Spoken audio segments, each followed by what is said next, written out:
Hello,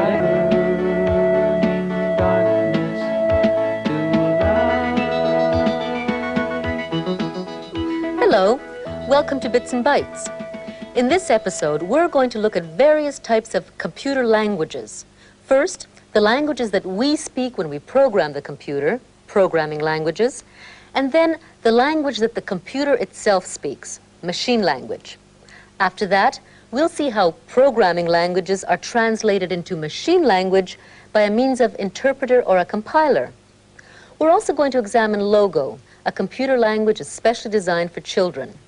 But we'll start with examples of three of the most common programming languages, and Billy Van will examine each of them in turn. Oh, here's one that looks a lot like the program I wrote the other day. I see the words print, go to, if, then, input. Yes, that's the same programming language you used in an earlier episode.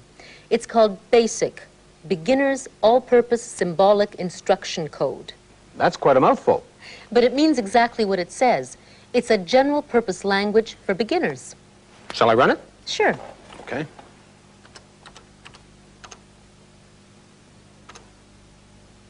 Oh, that's pretty. It's a nice pattern being formed here. Now I'll take a look at the language on this computer. Oh, my goodness, that's very short. There's a lot of symbols here I don't understand, though. This programming language is quite tricky to learn, but it's very concise and compact. Just a few instructions can get the computer to do a great many things. It's really a set of very elegant mathematical notations. Well, what's it called? APL. That just stands for a programming language. And what does it do? This one is for teachers. It'll put the students' marks in ranking order. Type in a few numbers to represent marks and you'll see. Okay. Let's see, what would students get in examinations? So we'll say 95,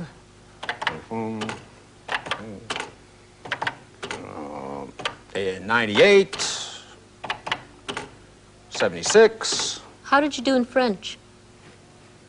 12, 65, 5. Whoa, boy, that is really fast. And all that in just a short program. It certainly doesn't waste any words. Contrast it with the language on the next computer. Oh, this one goes on and on. In fact, what you're looking at is just part of a program. The complete listing is on the printout. Oh, look at all of this. But you know, it looks a lot more like English than APL does. Add discount to invoice discount total, and net to invoice net total. You're right, it is. What you lose on length, you gain on ease of reading. So this is another language for beginners. Oh, no, not at all. It's mainly for business. That's why it's called COBOL, Common Business-Oriented Language. Actually, it's the most widely used business language for computers in the world. You see the effects of COBOL every day. Every time you get a computerized bill, receipt, or a statement, it's nearly always been prepared by a program written in COBOL. Oh, really? I never knew that. Shall I run this program? You can if you like, but I have to warn you, all it does is print out a lot of bills. No, well, we all get enough of those. I think I'll pass on it. So let me see now. BASIC is for beginners and general use. APL is for mathematical calculations, and COBOL is for business. Are there many other programming languages? There are hundreds of them, but these are three of the most common ones that people can speak when they talk to the computer. But the machine itself, at its innermost level, speaks another language altogether. Aha, bits and bytes again. We talked about that earlier in the series. We talked about some of it, but the bits and bytes, the ones and zeros, are like an alphabet that the computer uses. It also has a special way of organizing the switching on and off of its circuits. It has a grammar and a syntax all of its own, which is called machine language. Well, how does machine language work exactly? I'll give you a very simple example. In any of the programming languages, or as they're also called high-level languages, you can give the command print 2 plus 3. When this is translated into machine language, you get this in binary code, which is rather a lot to translate print 2 plus 3. But what it's actually saying in machine terms is this: load the accumulator with number 2, clear the carry, add with carry the number 3, then jump to the print subroutine. What a rigmarole just to add a couple of numbers. And this is the only language that the computer really uses. That's it. And it's very different from high-level language. So how can the computer understand BASIC and APL and so on? It can't unless you give it a special program to translate from these high-level languages into machine language. Let's have a look at how this works. In the early days of computing, there was a language barrier between computers and humans because you had to use machine language if you wanted to talk to the computer, either in binary code or its exact English equivalent. This was very slow and laborious. Every time a generalist wanted to tell the computer to print something, or make a decision, or repeat an operation, he had to break every statement down into tiny electronic steps. The same for the mathematician who had to translate all his math symbols into long-winded computer talk. And even the businessman who just wanted to do payrolls and inventories and make out bills to his customers had to spell everything out in nitpicking machine language. But eventually, after a number of years, people began to realize that they were translating the same fundamental ideas into machine language over and over again.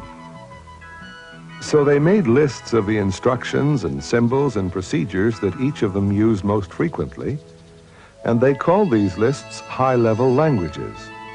For example, BASIC for generalists, APL for mathematicians, and COBOL for businessmen. And then they prepared automatic dictionaries, which, just like English-French dictionaries, contained a list of all the vocabulary of the particular high-level language in one column with its machine language equivalent in a second column. Then, whenever someone wanted to use a key word or symbol or procedure in the high-level language, this dictionary would look it up, find out what it meant in machine language, and pass this on to the computer. These dictionaries, which automatically translated from a high-level program into a low-level machine language program, were in fact themselves programs, translator programs. And as soon as translator programs came into existence, people no longer had to speak machine language if they didn't want to. They could speak much more convenient languages such as BASIC or APL or COBOL or Fortran or Lisp or Pascal or Forth or any of hundreds of other specialized high-level languages that have developed over the years. The language barrier between computers and humans had broken down.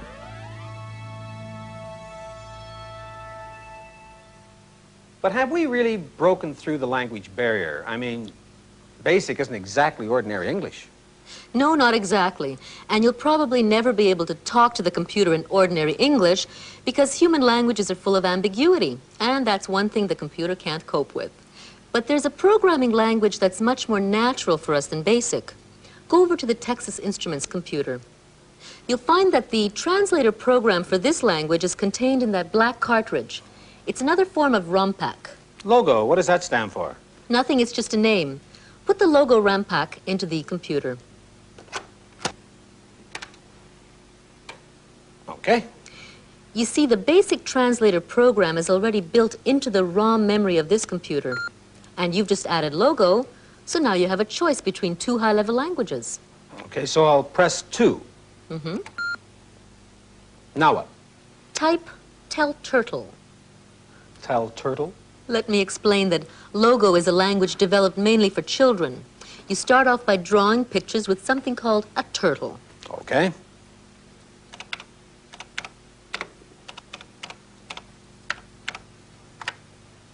Oh, that little triangle, is that the turtle? That's the turtle. Now tell it to draw something. For example, a square. All right, draw a square.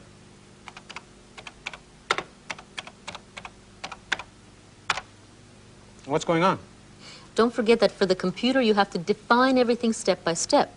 But at least in this case, the computer talks to you in a very natural way. Okay. All right, turtle, now I have to get you to draw a line to start, so... Now, how would I do that? You could discover all this by trial and error. But to save time, I'll tell you that To make the turtle move, you can either type forward or back. All right, forward. Oh, wait a minute. It didn't move at all. What more should I tell it? You didn't tell it how far to move. This time, tell it to go forward 30 units. Forward 30.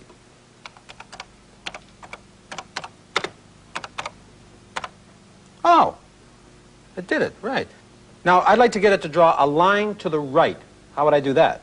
First, you make the turtle turn to the right, then you make it go forward. So I just type right. Now that's too vague. Computers can't tolerate vagueness, even in logo.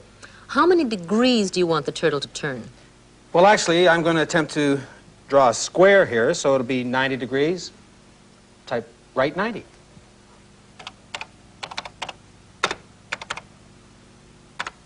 Oh, I see. And now, forward 30. Good.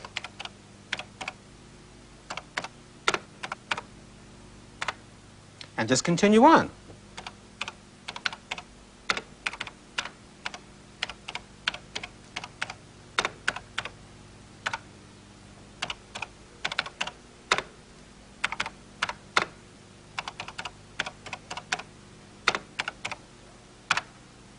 There we go. Is this a program? No, those are direct commands. The computer won't remember that. To start programming in Logo, you tell the computer to draw square, or simply to square. But you must start with the word to, T-O. Okay, 2 square. You see, you're now in the programming or editing mode. Well, does that mean I have to type forward 30, right 90, forward 30, right 90 all over again? No, you can condense that into one line, and you won't need line numbers either. Oh, terrific. How do I shorten it? First, press Enter, then tell it to repeat forward 30, right 90 4 times. Type repeat 4, now in brackets, forward 30, right 90. Okay.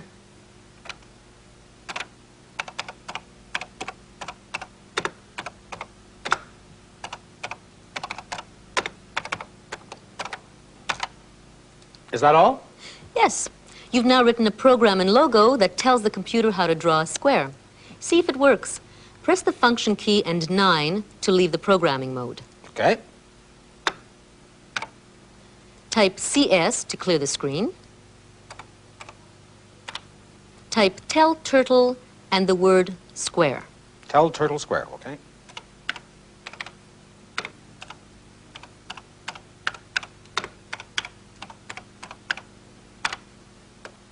Oh. Well, that's all very nice, but where does it take us? But this is only the beginning. One of the many good things about Logo is that once you've taught the computer how to do something, it remembers it. And you can build on that to do more and more complicated things. I'll give you just one very simple example. Type CS again to clear the screen. Now type this. Repeat 8 and then, in brackets, write 45 square. Okay.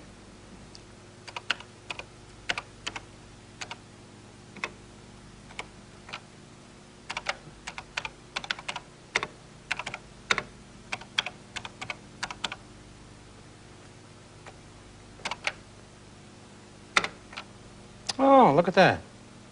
Well, that's terrific. So Logo is a good way to get geometrical patterns. It's a lot more than that. It's also an excellent way to teach geometry to young children, not to mention physics, logical thinking, problem solving. In fact, some people claim that it's a way to get children to think about thinking itself. The language of a human being is essentially the texture of his life. One of the components of the Logo environment is the Logo computer language. And this computer language is the only one right now that has been specifically designed in order to take into consideration the way people think and the way children learn. Oh, should be easy. No, that should be hard. Logo is first and foremost not a computer language. Most people are addressing their comments on Logo at the level of the technical features of the language. The people who developed Logo don't see it primarily as a language. They see it as an educational philosophy. Now he's gonna go up there. Some of the important ideas that we have tried to implement in Logo came from one of our masters, Professor Jean Piaget. I think everybody recognizes today that Piaget made some very keen observations on the way children grow and how their intelligence develops. What is important in Logo is that the child is in control of the development of his own intellectual activity. The kids decided they wanted to name the turtle, so they named him Apple Dumpling, and then the first thing we did was make our stuffed apple dumplings that are all over the ceiling. Because the children have a lot of say in the kinds of things that we do, I gave them the option of using their creative language writing period to write about apple dumpling. We have to learn how to write creatively and so on, but if we can make it more fun, so much the better. Craig, could you read your chapter 1 about how apple dumpling came to be? Long, long ago, in a galaxy far from us, there was a family that got shot into space. The family was a turtle family. The mother was pregnant. There was an explosion and it affected the baby. She finally had the baby. Everybody screamed because the baby was triangle shaped. Logo learning is characterized by things like a strong belief that we put too much emphasis in traditional learning on being right and wrong, a high degree of self-initiative on the part of the learner, a belief that learning should be enjoyable, and a mutually supportive social context. So the role of the teacher will change very dramatically in that case. And this, I think, promises a rather more enjoyable, healthy, personal role for the teacher. I put L-Y. Oh, I know how to kill it. The teacher is an essential element of the Logo experiment or a Logo class. Not in the sense that he is a teacher, but he is a keen observer of the activities of his children. The kids ask them some very good questions. And the teacher feels that he is really doing his job as a teacher and not as a policeman. I find, especially in my situation where we've got 14 computers normally, there are 14 different questions almost being asked at the same time. I think teachers who are going to get computers in their classroom are going to find that things do seem to occur much more quickly because kids are far more motivated. They're real keen. You're not really teaching them things. You're letting them go ahead and find out things on their own. Every child that sat down with Logo did different things. You gave them 4 basic commands, but everybody who started had a different reaction to it. The teachers will adapt very, very easily. One thing for sure is they will not be able to prevent the appearance of computers, and if they try, they're going to lose. The teachers, along with the children, will discover the great power of these new technologies, and they will be participating themselves in the discoveries with the kids. Good, just as I wanted it. What we have tried to do is a first step in the direction of humanizing the computer, where the focus of attention is not the computer itself, but the mind of the child. Boy, I wish I had Logo when I was a kid at school. Can you get this on most microcomputers? Yes. You'll soon be able to get some version of Logo on any computer, but we only have it here on the Texas Instruments, the Apple, and the Radio Shack Color computer. And on the Texas Instruments, the Logo translator is on a ROM pack. That's it. How about the Apple? You can bring Logo into the RAM memory of the Apple by means of a floppy disk. That's an Apple Logo package on top of the computer. Oh. So there are 2 ways of adding a Logo translator program to your computer, by means of a disk or a ROM pack. Do you have to add a basic translator program to your computer as well? Most micros have BASIC built in, but there are 1 or 2 that don't. For example, do you remember in one of our earlier episodes, you looked at an Atari ROM pack? Yes, I remember. It's over there. Have a look at that ROM pack again. Ah, BASIC. I see. But all the other computers that we've seen so far, all come with their own special basic translator program as part of their circuitry. Do you mean there are different sorts of BASIC? Let's say that there are many different dialects of BASIC. For example, Apple BASIC is not the same as PET BASIC or Atari BASIC. That's one of the reasons why many ready-made computer programs aren't interchangeable between different computers. And on top of that, there's all the other languages. APL, COBOL, Fortran, Pascal. It's like the United Nations. Yes, I'm afraid it is. Well, can you get these other languages on most micros? Some of the languages you can. Well, I could make my computer multilingual by plugging in a translator program. An interpreter, really. In the case of BASIC, Logo, and APL, that's what the translator program usually is, an interpreter. But in the case of COBOL and Fortran, the translator program is a compiler. There are important differences between interpreters and compilers that you need to know about if you want to understand how computers work.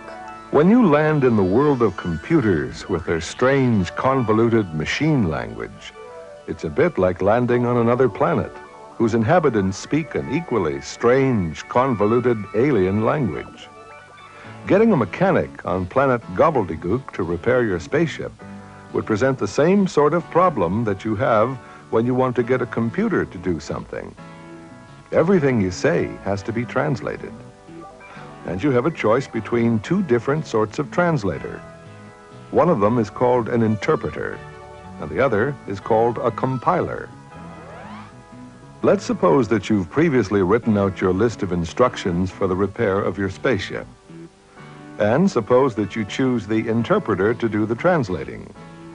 He reads your first instruction, open lid of rocket engine, translates this into gobbledygook, and immediately passes it on to the mechanic, who executes the instruction. Then the interpreter reads your second instruction, remove spark plug, translates this into gobbledygook, and passes it on to the mechanic, who executes it. And so on and so forth. Now, notice how the interpreter works. He stays with you all the time, and he translates each of your instructions immediately, one by one. This is a rather slow process, because the mechanic has to wait while each instruction is being translated.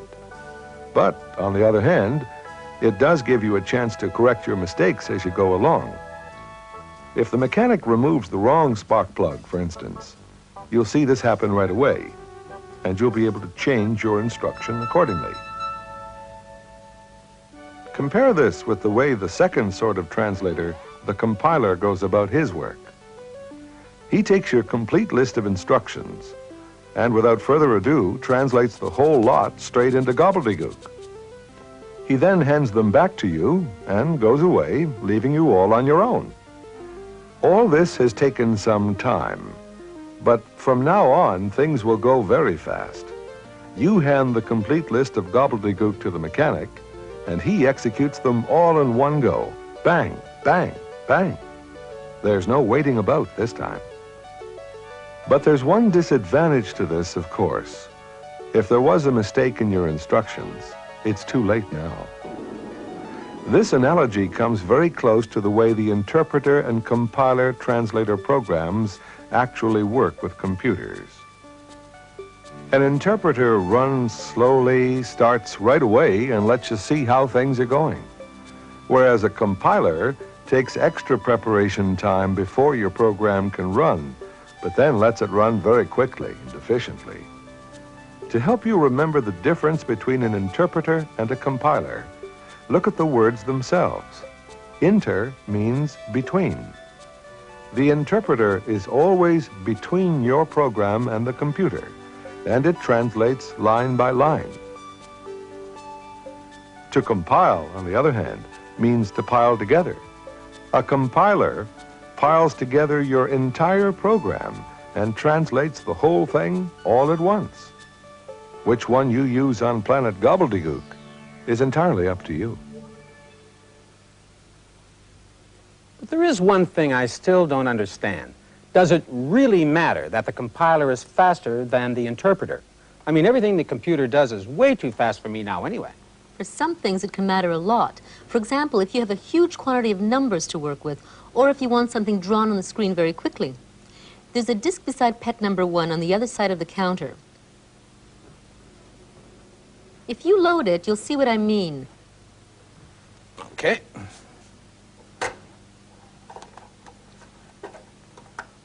Type deload Marblestat.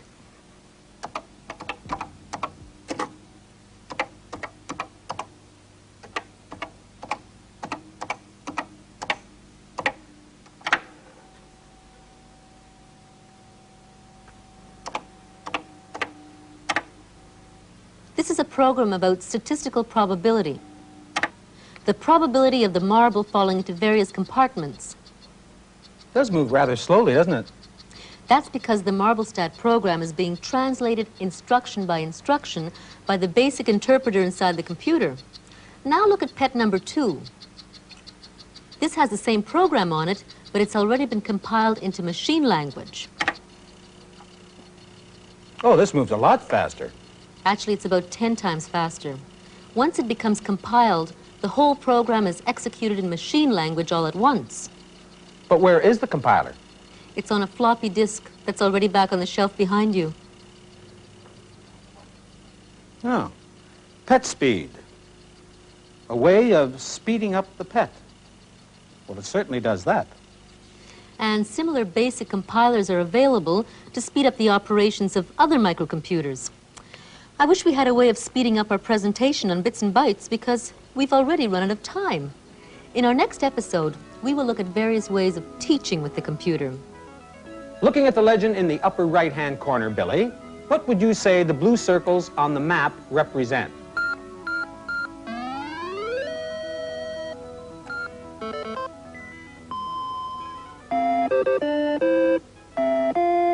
How this way of using the computer has evolved from programmed instruction.